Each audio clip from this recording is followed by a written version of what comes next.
ajma'in. Alhamdulillah, kita bersyukur kepada Allah Subhanahu wa taala.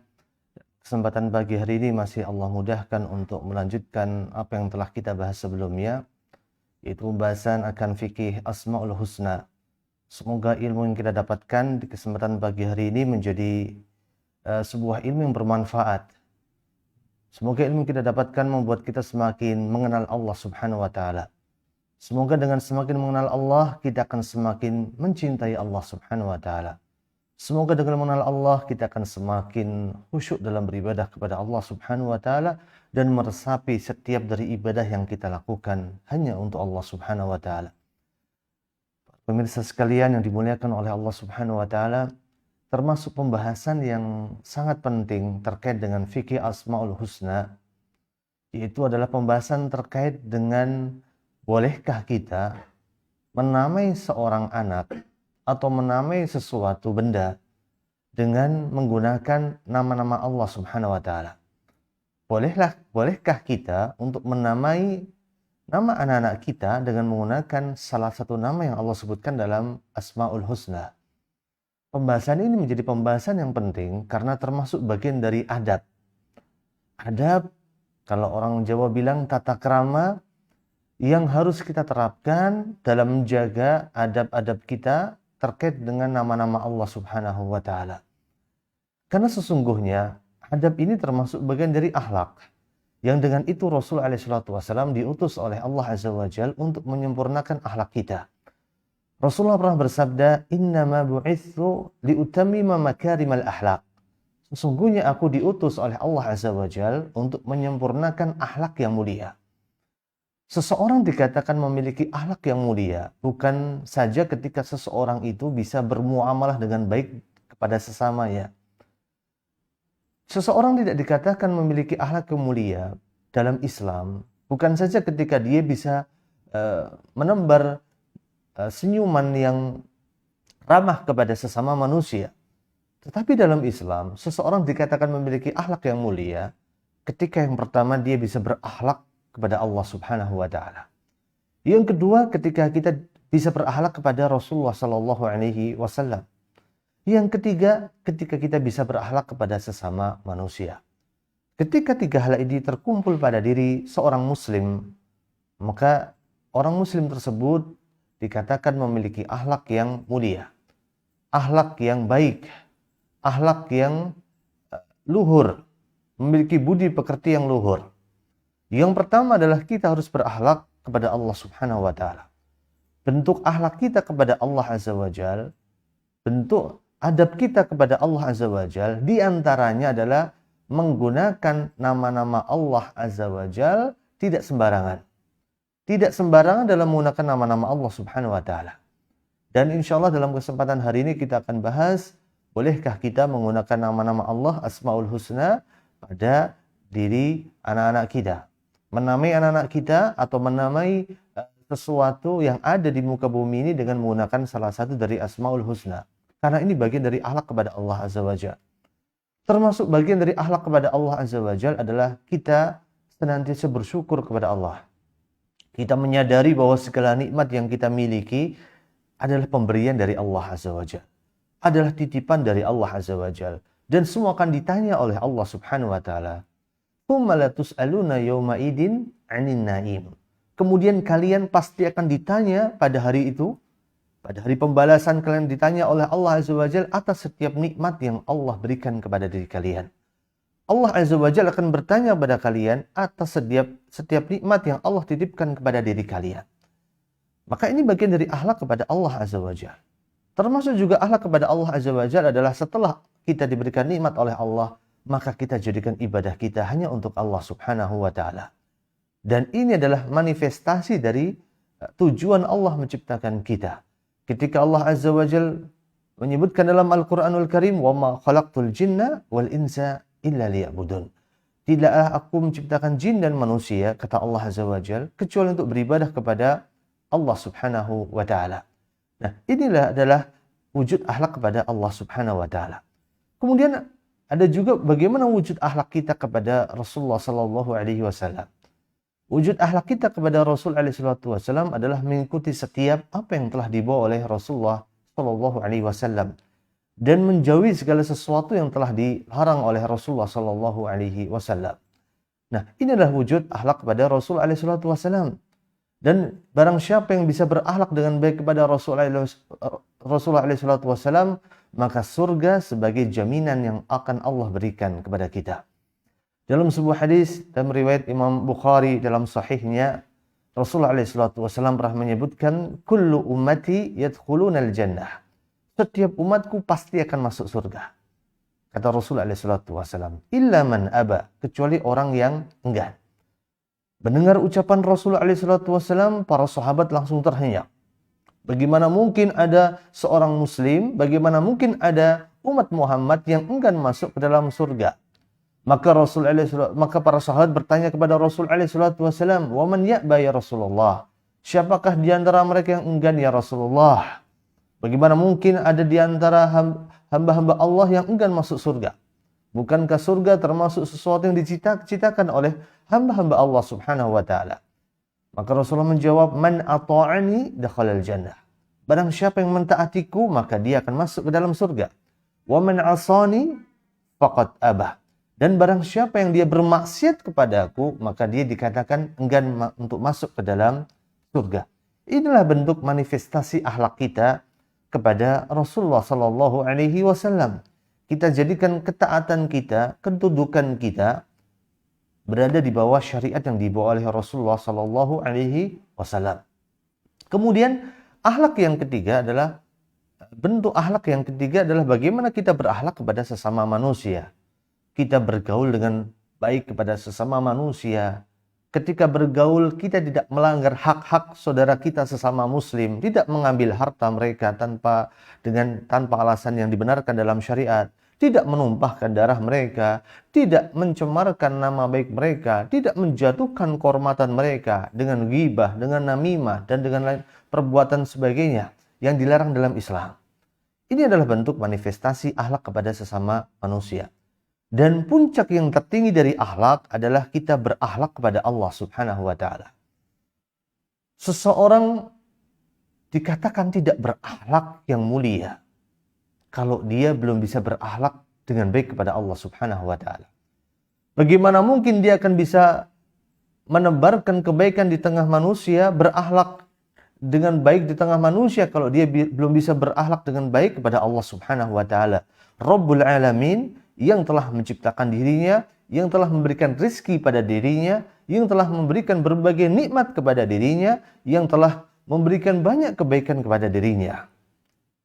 Maka pembahasan kita pada hari ini, bolehkah bagi kita sebagai seorang muslim untuk menamai anak kita atau menamai apapun juga dengan menggunakan nama-nama Allah, dengan menggunakan Asmaul Husna yang telah Allah Azza wa Jalla dan Rasulullah SAW sebutkan. Pembahasan ini menjadi penting karena bagian dari bagaimana kita menjaga adab. Menjaga adab kepada nama-nama Allah dan Asmaul Husna yang telah Allah Azza wa Jal sifati atas dirinya. Yang telah Allah sebutkan nama-nama tersebut atas dirinya Azza wa Jal. Maka inilah pembahasan yang termasuk pembahasan penting karena termasuk bagian dari adab kita kepada Allah Subhanahu wa taala. Terkait dengan bagaimana hukum menamai anak kita dengan menggunakan nama-nama Allah atau Asmaul Husna, maka secara umum nama Allah Azza wa Jal terbagi menjadi dua aspek. Aspek yang pertama adalah ada nama-nama Allah yang bersifat khusus bagi Allah. Artinya tidak boleh bagi kita secara mutlak untuk menamai anak-anak kita atau menamai sesuatu atau menamai seseorang dengan menggunakan nama Allah yang bersifat khusus ini. Di antaranya adalah ada nama Allah. Nama Allah tidak boleh bagi kita untuk menamai anak kita dengan nama Allah. Yang kedua, nama Ar-Rahman. Tidak boleh bagi kita menamai anak-anak kita dengan nama Ar-Rahman. Maka kalau kita mau menamai anak kita ada unsur Ar-Rahman, gunakanlah kalimat Abd. Abdurrahman, Abdullah. Maka itu akan menjadi sebuah nama yang menjadi nama yang terbaik dan paling dicintai di sisi Allah Subhanahu wa taala. Kemudian tidak boleh bagi kita menamai anak-anak kita dengan nama Al-Khaliq, Sang Pencipta. Tidak boleh bagi kita menamai anak-anak kita dengan nama Al-Bari. Al-Bari adalah zat yang menunjukkan yang maha menciptakan segala sesuatu tanpa cacat. Tidak boleh bagi kita menamai anak-anak kita dengan menggunakan nama Al-Qayyum, yang maha berdiri sendiri tidak membutuhkan makhluk lainnya. 5 nama ini adalah nama yang khusus bagi Allah Subhanahu wa Ta'ala. Yang pertama adalah Allah. Kenapa tidak boleh bagi kita menamai anak kita dengan menggunakan nama Allah? Karena Allah, sebagaimana kita tahu, diambil dari kalimat ilah. Ilah diambil dari kalimat ma'luh, yang artinya adalah ma'bud, sesuatu yang disembah. Jadi karena Allah adalah yang memiliki sifat-sifat ketuhanan, dan Allah lah yang berhak mendapatkan penyembahan dari para makhluknya. Hanya Allah yang berhak mendapatkan penyembahan dari para makhluknya. La ilaha illallah, la ma'buda bihaqqin illallah. Ketika kita membaca kalimat syahadat, la ilaha illallah, makna yang benar yang dipahami oleh orang-orang Arab sesuai dengan kaidah bahasa Arab mereka adalah la ma'buda bihaqqin illallah.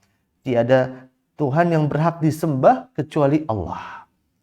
Maka sangat mengherankan kalau zaman sekarang masih ada yang mengartikan kalimat la ilaha illallah dengan menggunakan penafsiran tiada Tuhan kecuali Allah.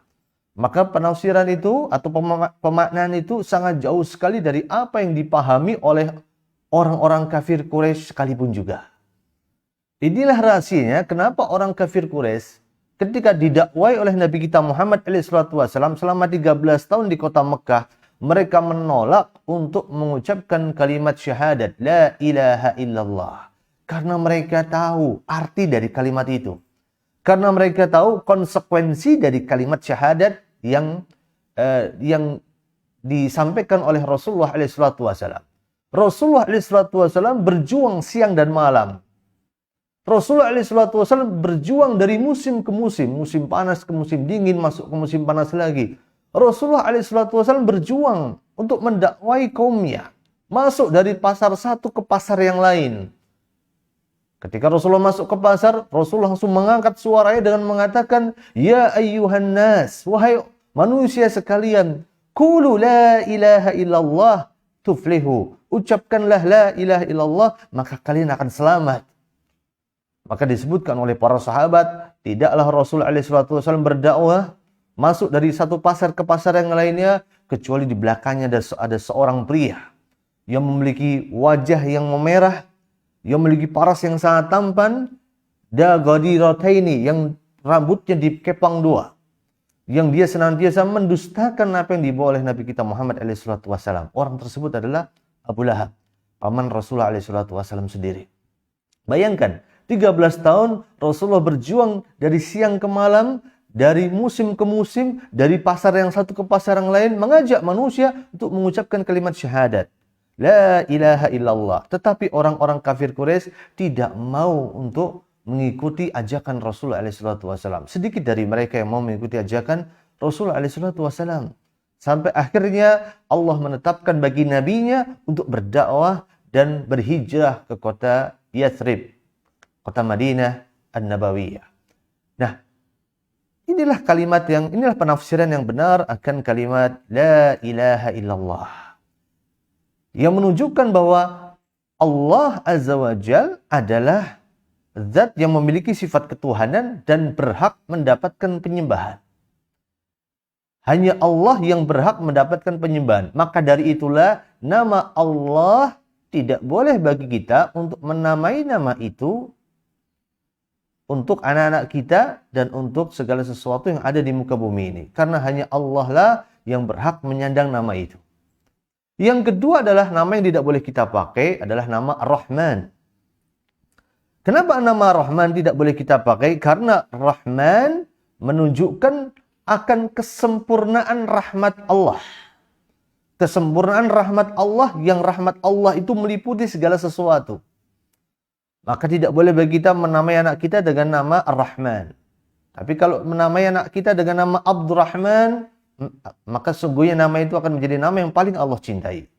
Tidak boleh bagi kita menamai anak kita dengan nama Allah. Tapi kalau kita menamai anak kita dengan nama Abdullah, akan menjadi nama yang paling Allah cintai. Kemudian yang ketiga, nama yang tidak boleh kita pakai adalah nama Al-Khaliq. Bahwa Allah adalah Al-Khaliq. Allah adalah zat yang maha menciptakan. Dan Allah lah yang memiliki segala sesuatu yang ada di muka bumi ini.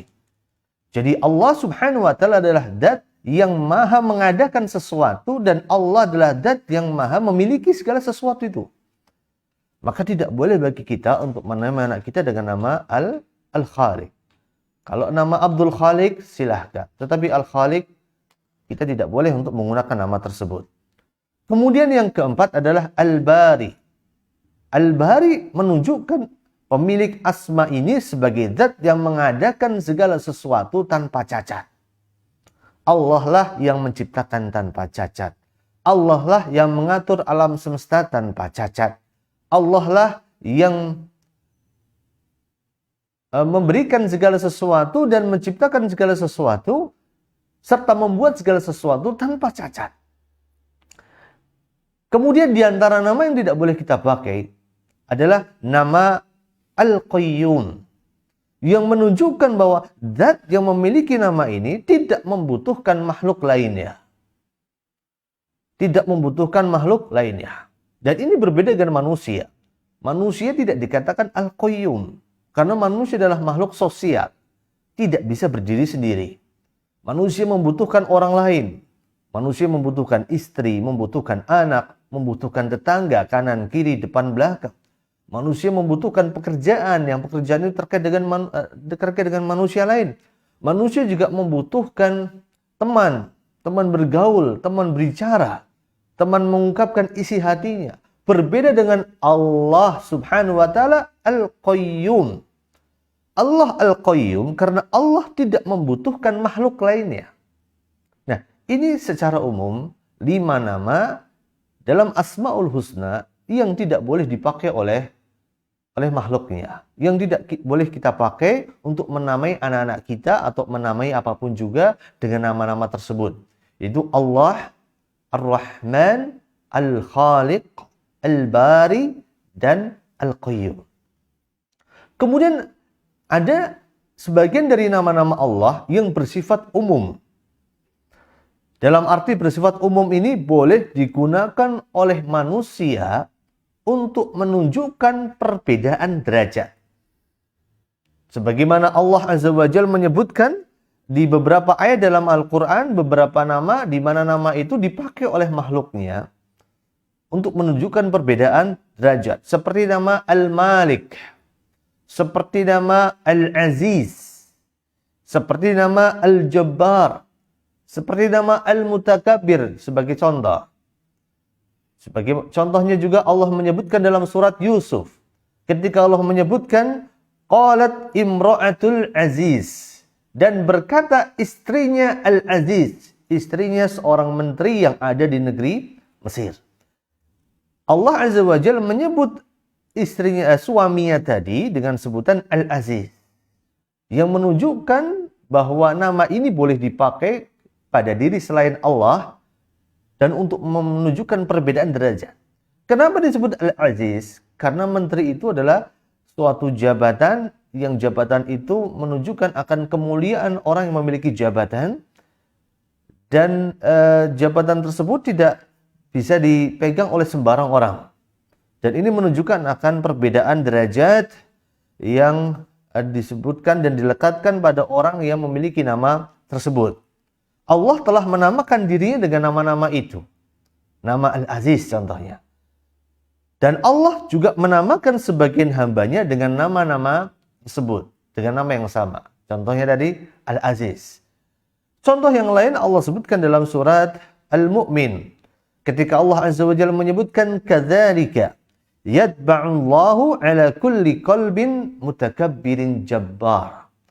Dan demikianlah Allah mengunci setiap hati orang yang sombong dan berlaku sewenang-wenang. Mutakabbir yang sombong, Al-Jabbar yang berlaku sewenang-wenang.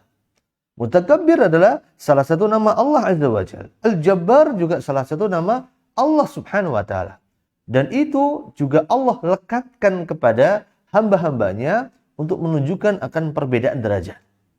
Derajat orang yang sombong, derajat orang yang merendahkan dirinya, derajat orang yang berlaku sewenang-wenang kepada orang lain, derajat orang yang dia tidak mendolimi sesamanya. Nah, inilah nama-nama yang bersifat umum yang boleh digunakan oleh manusia untuk menunjukkan perbedaan derajat.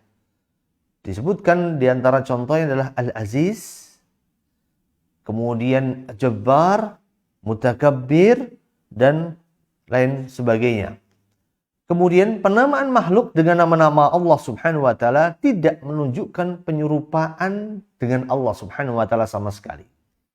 Sekali lagi, ketika makhluk-makhluk tersebut memiliki nama sebagaimana nama Allah yang bersifat umum, dan Allah juga punya nama itu, maka tidak menunjukkan bahwa makhluk-makhluk itu sama dengan Allah. Tidak sama sekali.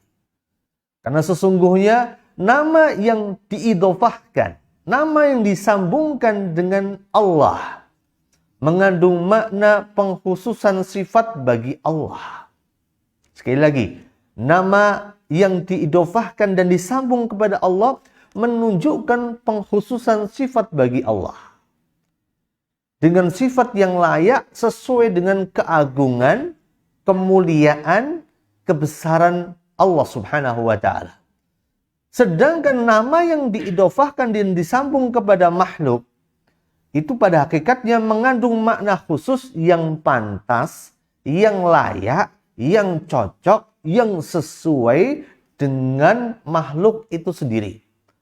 Beserta dengan segala kekurangan, beserta dengan segala kelemahan yang menempel pada nama-nama itu. Sebagai contoh, pada diri makhluk saja, antara ayam dan burung elang. Ayam dan burung elang memiliki ciri yang hampir sama. Sama-sama punya ekor, punya kaki, punya paruh, punya mata, dan sama-sama bisa terbang. Tetapi antara ayam dan elang memiliki kemampuan terbang yang jauh berbeda. Ayam hanya terbang dalam radius yang tidak terlalu jauh dan biasanya terbang dalam kondisi yang sangat terpaksa. Ketika merasa terancam, ayam akan terbang. Berbeda dengan elang. Elang bisa terbang tinggi ke angkasa. Elang bisa terbang di tempat yang sangat tinggi. Bahkan elang membuat sarangnya di tempat yang sangat tinggi, di pohon yang sangat tinggi sekali. Itu dari sisi sifat terbangnya antara ayam dengan elang. Ayam dan elang sama-sama punya mata, tetapi penglihatan ayam dan elang jauh berbeda. Ayam hanya bisa melihat objek yang dilihatnya sejauh beberapa meter saja. Sedangkan elang bisa melihat suatu objek tertentu dalam radius ratusan meter. Mata ayam kalau sudah mendekati waktu maghrib, dia sudah rabun ayam, rabun senja. Beda dengan mata elang. Bayangkan, di antara makhluk saja yang memiliki kesamaan fisik, mereka memiliki nama dan sifat yang sama. Bisa melihat dan memiliki sifat, bisa melihat dengan mata yang mereka miliki. Elang juga sama, antara ayam dan elang memiliki sama-sama sifat, bisa terbang. Tetapi terbangnya mereka berdua memiliki perbedaan. Jadi, suatu nama akan memiliki makna yang berbeda ketika disambungkan dengan suatu benda yang berbeda. Suatu objek yang berbeda. Suatu pemilik nama yang berbeda. Lalu bagaimana jika kesamaan tadi terjadi antara Al-Khaliq dengan Al-Makhluk? Antara sang pencipta dengan yang diciptakan tentunya akan berbeda jauh. Sangat berbeda jauh. Maka sesungguhnya ketika Allah menamai sebagian makhluknya dengan nama-namanya, Al-Aziz, Al-Malik, Al-Jabbar, Al-Mutakabbir, contohnya, maka sesungguhnya nama-nama tersebut tidak merupakan bentuk penyerupaan Allah dengan makhluknya. Tidak sama sekali. Tetapi nama tersebut adalah nama jikalau diidhofahkan dan disambung kepada Allah menunjukkan akan penghususan sifat bagi Allah yang layak sesuai dengan keagungan, kemuliaan, kebesaran Allah Subhanahu wa Ta'ala. Tetapi ketika nama tersebut diidofahkan, disambung kepada makhluk, maka sesungguhnya nama tersebut memiliki makna yang khusus, yang pantas, yang layak bagi makhluk itu sendiri, sesuai dengan kelemahan, kekurangan yang ada pada makhluk itu sendiri. Nah, kemudian para pemirsa sekalian yang dimuliakan oleh Allah Subhanahu wa Ta'ala, sudah seharusnya nama-nama Allah Subhanahu wa Ta'ala dimuliakan dan dijaga adabnya. Tidak boleh bagi kita untuk sembarangan menggunakan nama-nama Allah yang telah Allah sebutkan. Tidak boleh bagi kita menggunakan nama yang terkandung di dalamnya unsur penyerupaan sifat Allah Subhanahu wa Ta'ala. Sebagai contoh, tidak boleh bagi kita menamai seseorang atau memberikan lakop atau gelar kepada seseorang dengan gelar Qadi al-Qudat, hakim di atas segala hakim contohnya. Atau tidak boleh bagi kita menamai suatu makhluk atau memberikan lakop dan julukan kepada makhluk atau kepada seseorang tertentu dengan julukan Malikul Muluk, raja di raja, raja di atas raja. Karena itu menyerupai dengan sifat Allah Subhanahu wa Ta'ala. Allah adalah hakim di atas segala hakim. Aturan yang telah Allah buat adalah aturan yang seharusnya ditempatkan di atas segala aturan. Tidak boleh aturan yang dibuat manusia menyelisih atau bertabrakan dengan aturan yang Allah turunkan. Allah adalah Malikul Muluk, raja di atas raja, raja di raja. Bahwa segala sesuatu adalah milik Allah yang ada di langit dan di bumi. Segala sesuatu Allah yang menciptakan, yang ada di langit dan yang ada di bumi. Allah yang memiliki semua ini. Allah lah raja di atas raja-raja yang ada di muka bumi ini. Maka kalau kita melakopi seseorang, menggelari seseorang dengan julukan raja di raja, Malikul Muluk, tidak boleh bagi kita untuk melakukan hal tersebut. Karena ini bagian dari adab kepada Allah Subhanahu wa Ta'ala. Dan ini semua dalam rangka untuk menjaga tauhid kita. Menjaga tauhid kita serta mencegah terbukanya jalan kesyirikan dan jalan keterjerumusan kita di jurang kesyirikan kepada Allah Subhanahu wa Ta'ala. Maka Rasul SAW beberapa kali menekankan dalam hadis-hadis beliau, Inna akhna ismin indallah. Sesungguhnya nama yang paling Allah benci adalah rajulun tusamma malika al-amlak. Yaitu seseorang yang dinamai dan dijuluki atau digelari dengan julukan Maliku al-amlak, raja di raja. Dan dalam riwayat yang lain, dari riwayat Imam Muslim, Rasulullah menjelaskan la malika illallah. Dan sesungguhnya tiada penguasa kecuali Allah Subhanahu wa Ta'ala semata. Dan dalam sebuah kisah yang cukup panjang disebutkan bahwa ada seorang sahabat yang bernama Abu Shuraih. Abu Shuraih ini adalah seorang hakim. Bahwa Abu Shuraih ini memiliki kunyah Abul Hakam. Abul Hakam.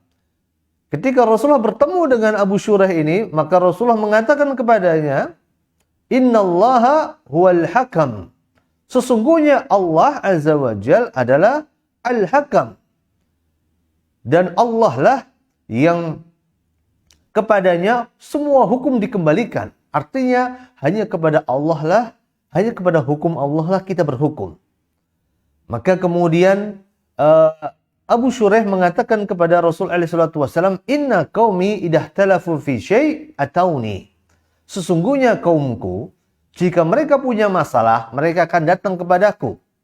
Menjadikan Abu Shuraih sebagai penengah atas permasalahan yang mereka miliki. Fahakamtu bainahum faradiya kila fariqaini. Maka aku pun memutuskan di antara mereka dan mereka pun biasanya ridho dengan apa yang aku putuskan.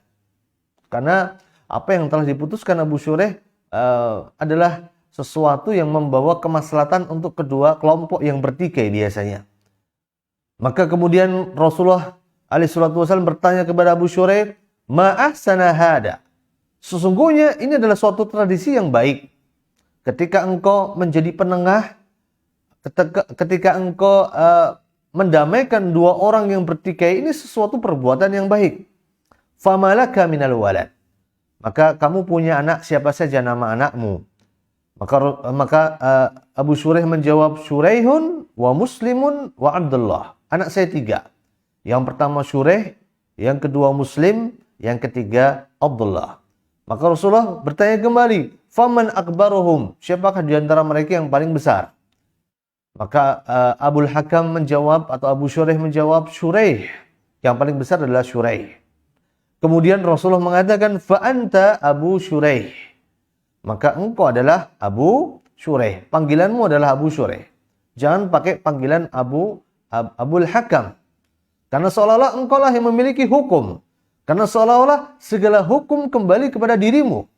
Dan itu adalah suatu bentuk penggunaan nama Allah Azza wa Jal, yang nama itu termasuk nama yang seharusnya dijaga dan dimuliakan. Dan bentuk adab kita dalam menjaga dan memuliakan nama tersebut adalah tidak menggunakan nama tersebut, nama yang kemudian secara umum terdapat kekhususan atas nama tersebut bagi Allah Subhanahu wa Ta'ala. Dan ini semua dilakukan dalam rangka menjaga adab terhadap nama-nama Allah Subhanahu wa Ta'ala. Para pemirsa sekalian yang dimuliakan oleh Allah Subhanahu wa Ta'ala, di antara kaidah yang harus kita pahami agar kita bisa memahami nama-nama Allah Azza wa Jal yang al-husna, yang terbaik. Di antara kaidah yang harus kita pahami agar kita bisa menyingkap hakikat dari asmaul husna dengan baik tanpa menyimpang sedikit pun juga adalah bahwa sesungguhnya wajib bagi diri kita untuk menetapkan asmaul husna, menetapkan nama-nama dan sifat bagi Allah tanpa menyamakan Allah dengan makhluknya. Allah Azza wa Jal memiliki nama dan sifat, tetapi tidak boleh bagi kita menyamakan Allah dengan makhluknya hanya gara-gara antara makhluk dengan Allah, antara makhluk dengan Al-Khaliq memiliki kesamaan nama. Sesungguhnya kesamaan nama, sebagaimana sudah kita bahas barusan, tidak melazimkan kesamaan hakikat. Tergantung nama itu diidhofahkan dan disambung dengan apa. Ketika nama tersebut disambungkan dengan diri Allah, maka tentu nama itu adalah nama yang sesuai dengan keagungan, kemuliaan, dan kebesaran dari Allah Azza wa Jalla. Ketika nama itu disambungkan kepada makhluknya, maka sesuai dengan kekhususan yang dimiliki oleh makhluknya. Yang makhluk itu punya kelemahan, yang makhluk itu punya sesuatu yang serba kurang, dan itulah yang harus kita pahami. Maka dalam Al-Quran Allah sebutkan laisa kamitslihi syai'. Allah itu tidak serupa dengan makhluknya. Wa huwas samiul basir. Dan Allah itu maha melihat. Allah itu maha mendengar. Maka Asmaul Husna adalah nama yang khusus bagi Allah. Nama yang sesuai dengan keagungan Allah. Asmaul Husna adalah nama yang khusus bagi Allah sesuai dengan kebesaran Allah. Asmaul Husna adalah nama yang khusus bagi Allah yang sesuai dengan kesempurnaan, sesuai dengan kemuliaan Allah. Allah tegaskan dalam Al-Quran, walillahil asmaul husna, dan Allah memiliki asmaul husna, fad'uuhu biha, maka berdoalah kepada Allah, memohonlah kepada Allah dengan menyebut nama-nama itu. Asmaul husna kalau diidhofahkan kepada Allah, disandarkan kepada Allah, maka sesungguhnya kekhususan nama itu hanya untuk Allah Azza wa Jalla semata. Tidak ada satu makhluk pun yang menyerupai Allah. Tidak ada satu sekutu pun bagi Allah. Tidak ada padanan yang semisal bagi diri Allah. Tidak ada yang semisal bagi Allah. Dan tidak ada tandingan bagi diri Allah Subhanahu wa Ta'ala. Dan kesamaan nama-nama itu, ketika Allah punya nama Al-Aziz, Allah juga menamai makhluknya dengan Al-Aziz. kesamaan nama itu tidak serta-merta menjadikan kesamaan dari sisi hakikat dan objeknya. Kesamaan antara Al-Khaliq dengan makhluk dari sisi nama tidak berarti melazimkan kesamaan itu juga berlanjut pada kesamaan objek dan kesamaan hakikat. Tidak sama sekali. Untuk memudahkan pemahaman kita akan bahas beberapa contoh. Sebagai contoh, Allah Subhanahu wa Ta'ala menamakan dirinya dengan nama Al-Hayyu, yang maha hidup. Di dalam beberapa ayat Al-Quran Allah sebutkan Allahu la ilaha illa huwal hayyul qayyum. Dan Allah, tiada Tuhan selain Allah, Allah yang maha hidup dan Allah yang terus-menerus mengurus makhluknya. Allah menamai diri dengan Al-Hayyu. Allah juga menamai sebagian hambanya dan menamai seluruh hambanya bahkan dengan sebutan Al-Hayyu. Dengan sebutan Al-Hayyu. Sebagaimana Allah sebutkan dalam surat Yunus. Yukhrijul hayya minal mayyiti wa yukhrijul mayyita minal hayy. Allah yang mengeluarkan yang hidup dari yang mati dan yang mengeluarkan yang mati dari yang hidup. Menunjukkan bahwa makhluk Allah juga hidup sebagaimana Allah hidup. Tetapi hidupnya Allah dan hidupnya makhluk berbeda jauh. Tidak sama antara hidupnya makhluk dengan hidupnya Allah. Karena sesungguhnya makna hidup ini mengikuti dan menyesuaikan apa yang disandarkan kepadanya. Contoh, hidupnya Allah adalah hidup yang sempurna. Hidup yang tidak diawali dengan ketiadaan. Hidup yang tidak diakhiri dengan kefanaan dan kebinasaan. Hidup yang tidak disertai dengan kekurangan. Hidupnya Allah, hidup yang tidak disertai dengan kelemahan. Hidupnya Allah, hidup yang tidak disertai dengan mengantuk, dengan merasa lelah, rasa letih, dan lain sebagainya. Itu adalah hakikat dari hidupnya Allah. Berbeda dengan hidupnya makhluk, hidupnya kita.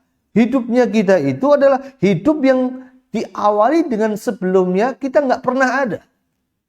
Bukankah kita sebelumnya tidak pernah ada? Sebagaimana contoh ada seseorang yang dilahirkan pada tahun 1990. Berarti sekarang usianya adalah sekitar 32 tahun. Yang kelahiran 90, sekarang usianya 32 tahun. Pertanyaannya, ketika tahun 1989, di manakah Anda? Maka menunjukkan bahwa hidupnya kita diawali dari sesuatu yang sebelumnya kita tidak pernah ada. Maka Allah menyebutkan di surat Al-Insan, hal ata 'alal insani hinu minad dahri lam yakun syai'an madhkura. Bukankah pernah datang kepada manusia waktu dari suatu masa yang ketika itu belum merupakan sesuatu yang dapat disebut. Kita nggak pernah ada. Kita yang kelahiran tahun 80 misalnya, atau kelahiran tahun 70. Pertanyaannya, sebelum tahun-tahun itu di manakah Anda? Maka hidupnya kita diawali dari ketiadaan. Beda dengan Allah Subhanahu wa Ta'ala. Kemudian hidupnya makhluk juga akan mengalami kematian.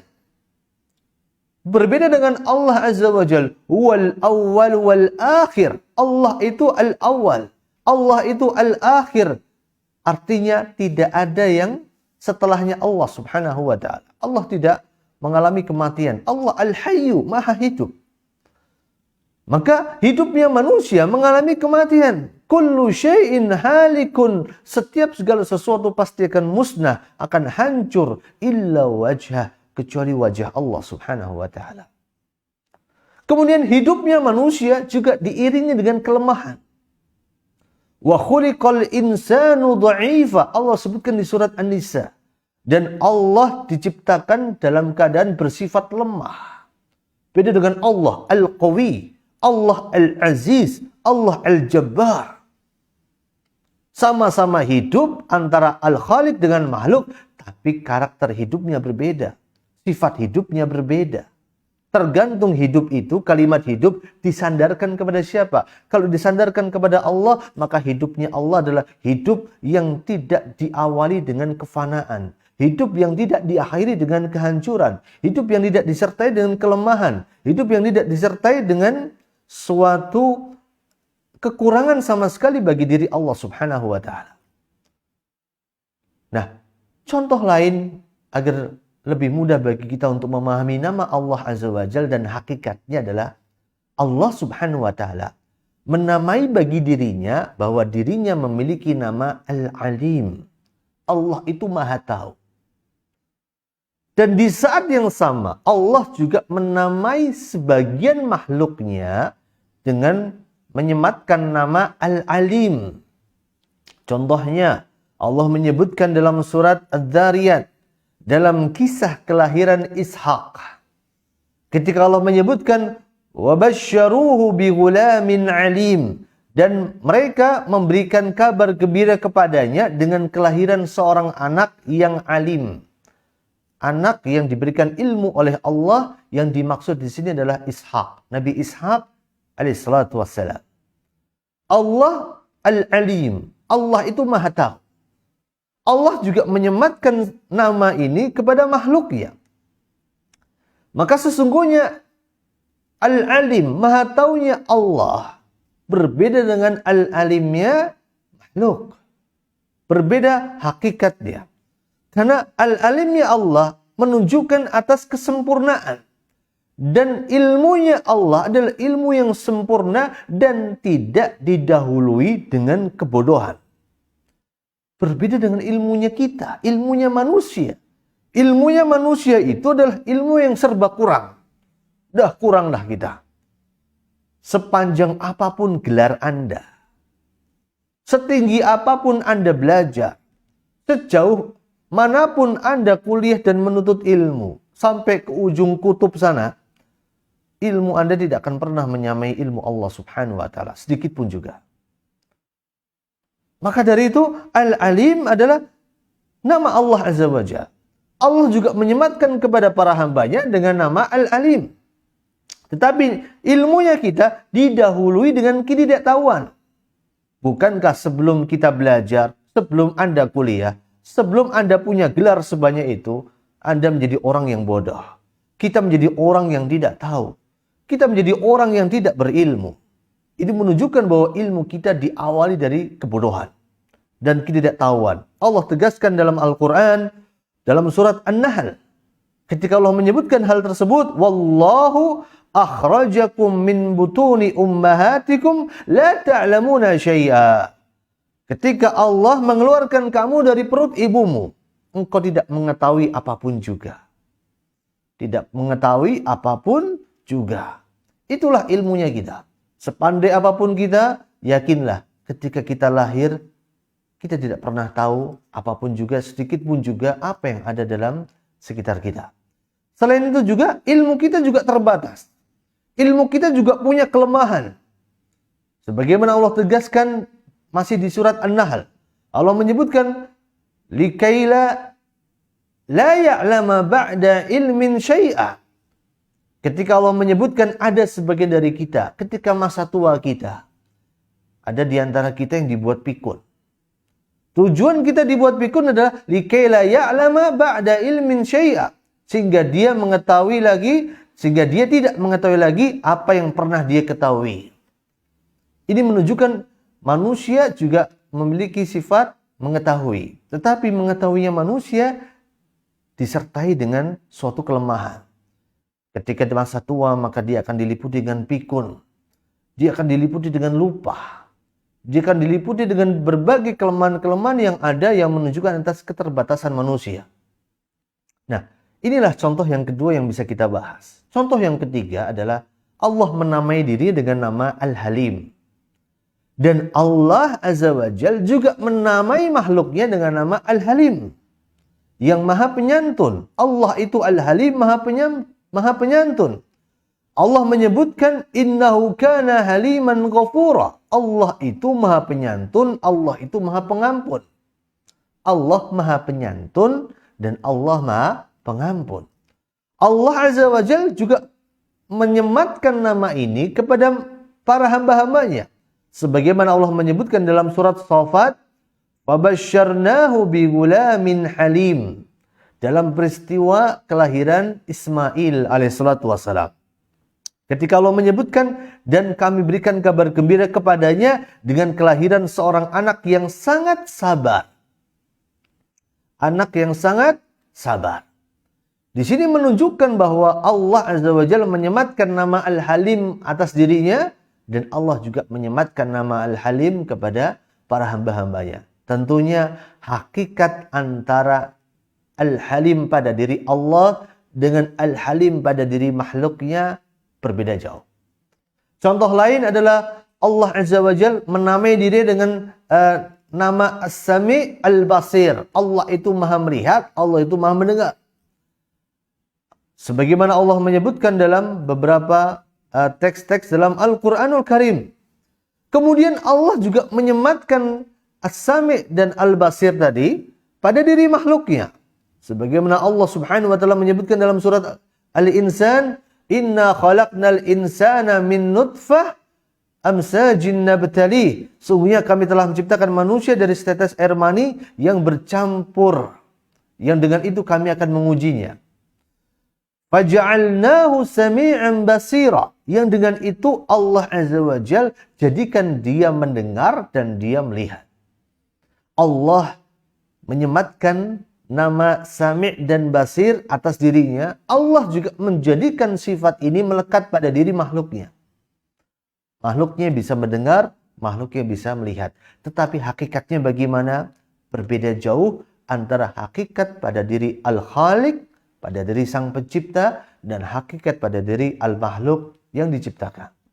Dan banyak sekali contoh yang bisa kita ambil dalam Al-Quranul Karim. Kalau kita bahas tentu akan membutuhkan waktu yang sangat panjang sekali. Dan diantaranya adalah contoh yang terakhir yang bisa saya berikan adalah Allah menamai dirinya dengan sifat dan nama Al-Aziz. Ketika Allah menyebutkan Al-Azizul Jabbarul Mutakabbir, Allah yang maha perkasa, Allah yang maha berkuasa, dan Allah yang mutakabbir, yang memiliki segala keagungan. Dan Allah juga memberikan nama Al-Aziz pada sebagian hambanya. Sebagaimana Allah sebutkan dalam surat Yusuf, qalat imra'atul aziz, dan berkata istrinya Al-Aziz. Pertanyaannya, apakah kemuliaan, apakah keperkasaan Allah Azza wa Jalla dengan keperkasaan makhluk yang menggunakan nama Al-Aziz tadi sama? Tentu tidak secara hakikatnya. Dan ini menunjukkan bahwa sesungguhnya Allah Subhanahu wa taala memiliki nama yang Al-Husna. Nama yang mulia, nama yang terbaik, dan Allah Azza wa Jalla menyematkan nama-nama tersebut kepada para hambanya terkadang untuk meninggikan dan menunjukkan perbedaan derajat hamba tersebut di atas hamba-hamba yang lain. Nah, ini adalah beberapa contoh dari sekian banyak contoh yang bisa kita ambil kalau kita mau mentadabburi Al-Quranul Karim. Kalau kita mau mentelaah teks-teks dalam hadis Nabi kita Muhammad SAW, maka sungguh kita akan bisa mendapatkan banyak sekali contoh yang dengan itu akan membuat kita semakin tunduk kepada Allah Subhanahu wa taala. Kita akan semakin cinta kepada Allah Subhanahu wa taala. Kita akan semakin khusyuk dalam beribadah kepada Allah Subhanahu wa taala. Dan setelah kita mentelaah ayat-ayat yang di sana menunjukkan bahwa Allah Azza wa Jalla menamakan diri dengan nama-nama yang mulia, maka kewajiban kita adalah setelah itu menetapkan apa yang telah Allah tetapkan pada dirinya, dan setelah itu kita menafikan atau menghilangkan penyamaan dan penyetaraan nama-nama dan sifat tersebut atas diri Allah Azza wa Jalla terhadap makhluknya. Allah memiliki nama dan sifat tersebut, sebagaimana makhluknya juga punya nama dan sifat tersebut.